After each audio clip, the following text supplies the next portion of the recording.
Halo, assalamualaikum. Welcome back to my YouTube channel Bidan P3K.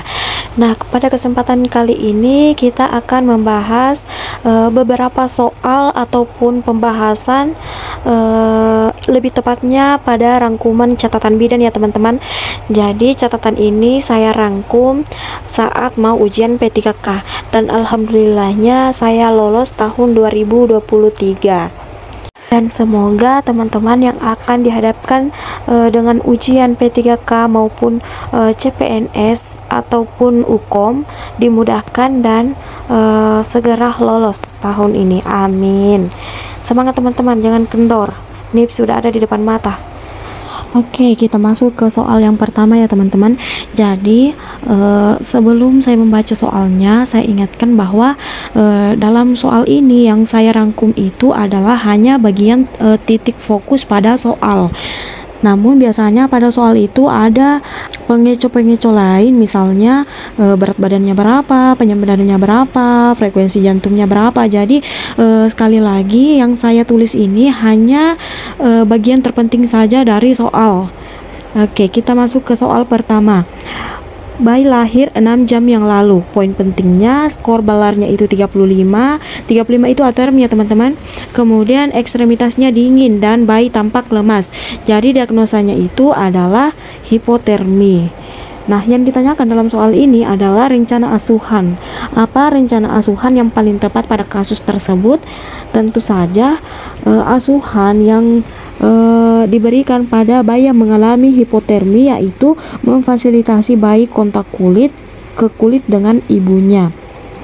Mengapa demikian? Karena hal ini memiliki banyak manfaat seperti menenangkan dan membuat rileks ibu dan bayi, mengatur suhu bayi, kemudian mengatur detak jantung dan pernapasan bayi, mengatur bayi beradaptasi lebih baik dengan kehidupan di luar rahim.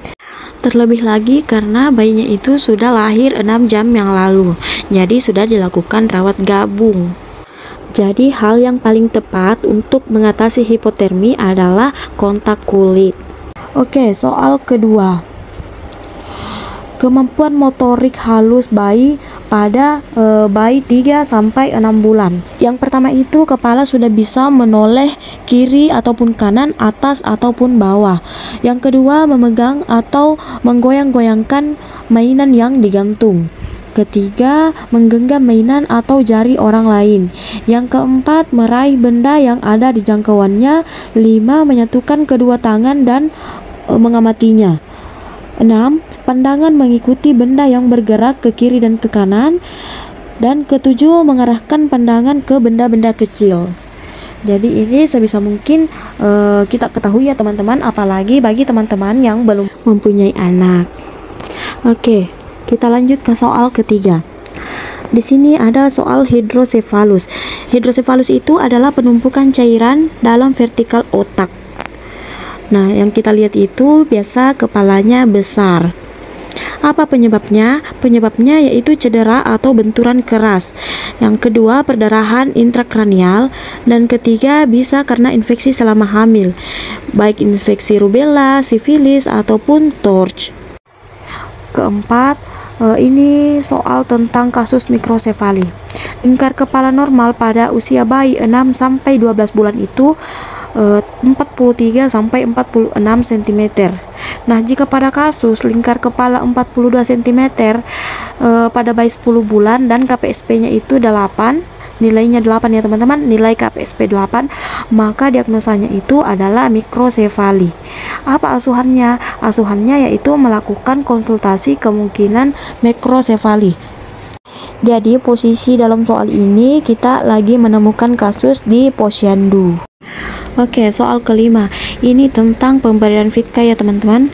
Jadi bayi baru lahir itu mempunyai sistem pembekuan darah yang belum sempurna, maka semua bayi berisiko untuk mengalami perdarahan.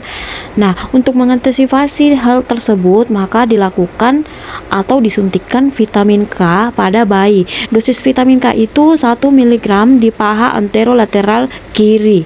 Di puskesmas sediaannya biasanya itu sediaan FIDCA ada 2 mg per mil. Jadi yang diinjeksikan itu hanya 1/2 dari 1 mil ini. yaitu 0,5 mil setara dengan 1 mg Vika di paha kiri.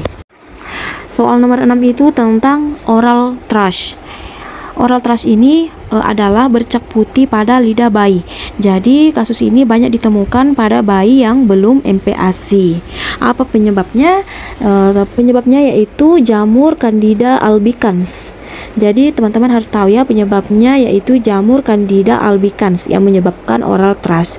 Apa asuhannya? Asuhannya yaitu bersihkan lidah pakai jari atau kasah yang dibalut di jari telunjuk, kemudian diberi air matang yang sudah dicampur garam sedikit.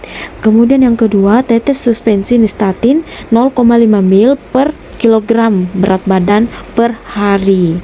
Jadi dilihat dulu berapa beratnya bayi tersebut. Soal nomor 7 ini tentang stunting ya teman-teman.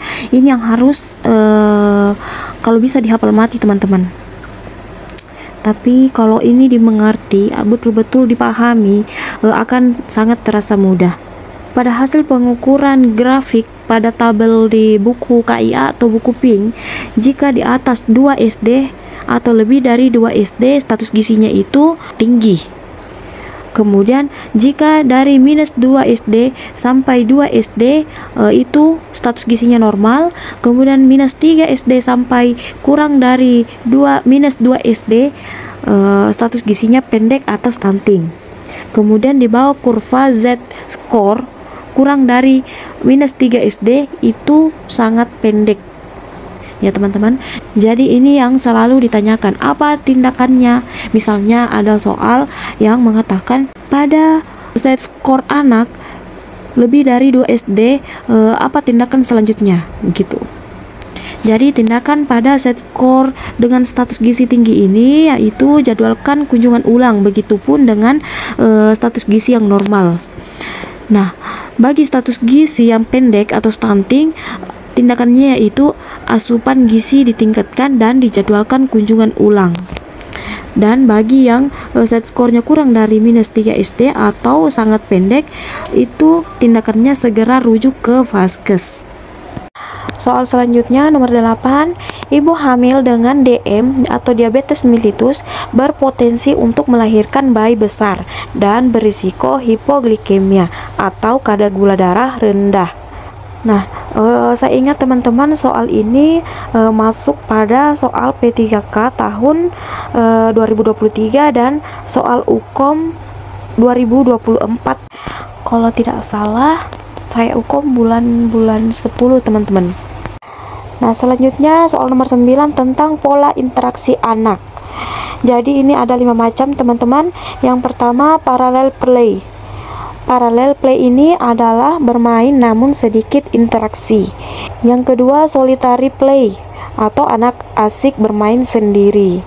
Yang ketiga, associative play, yaitu bermain aktif dengan teman tapi kurang fokus untuk tujuan yang ingin dicapai. Cooperative play, yaitu bermain sesuai aturan dan tujuan sama dengan teman. Yang kelima, onlooker play, yaitu hanya memperhatikan teman main tapi tidak ingin bergabung. Selanjutnya soal nomor 10 ini tentang kekebalan yang terbentuk alami dalam tubuh bayi ya teman-teman. Jadi kekebalan itu ada 2, yaitu aktif dan pasif. Dimana kekebalan aktif ini terbagi lagi menjadi 2, yaitu kekebalan aktif alamiah ataupun buatan. Yang alamiah itu misalnya anak bayi menderita campak sebelum imunisasi. Nah, di situ sudah terbentuk ya teman-teman kekebalannya. Dan kedua yaitu kekebalan aktif buatan. Nah, itu yang melalui vaksinasi. Nah, bagaimana dengan kekebalan pasif? Kekebalan pasif ini ada 2 juga, terbentuk dari alamiah maupun buatan. Yang alamiah itu seperti imunisasi TT, ibu hamil yang diimunisasi berdampak ke janin. Makanya ibu hamil wajib diimunisasi. Kemudian pasif buatan itu seperti menyuntikkan antibodi yang diekstrak. Misalnya yang diekstrak pada virus yang dilemahkan. Nah, soal nomor 11 ini tak kalah pentingnya teman-teman. Soal ini tentang kasus kaput sisedenum dan sepal hematom. Jadi ini perbedaannya ya teman-teman. Gejala dari kaput duodenum itu adalah bengkak pada kepala, berisi cairan, lunak, tidak membesar, melewati sutura, batas benjolan tidak jelas. Sedangkan sepal hematom itu merupakan perdarahan akibat robeknya pembuluh darah atau benturan.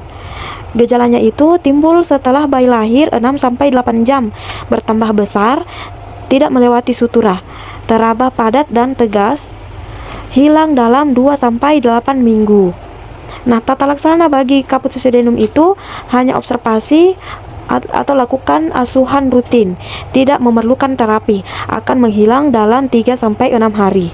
Dan tata laksana sepal hematom itu jika di BPM segera rujuk, jika di rumah sakit tata laksananya kolaborasi dengan dokter spesialis anak untuk pemeriksaan dan terapi observasi ketat. Oke, cukup sekian dulu teman-teman pembahasan kali ini. Kalau rame dan banyak like, kita akan lanjut ke part selanjutnya, mulai dari ANC, PNC, INC, KB, komunitas, dan PPI. Jadi jangan lupa di like ya teman-teman, atau di komen pembahasan apa yang akan kita bahas selanjutnya. Oke, sekian dulu. Wassalamualaikum.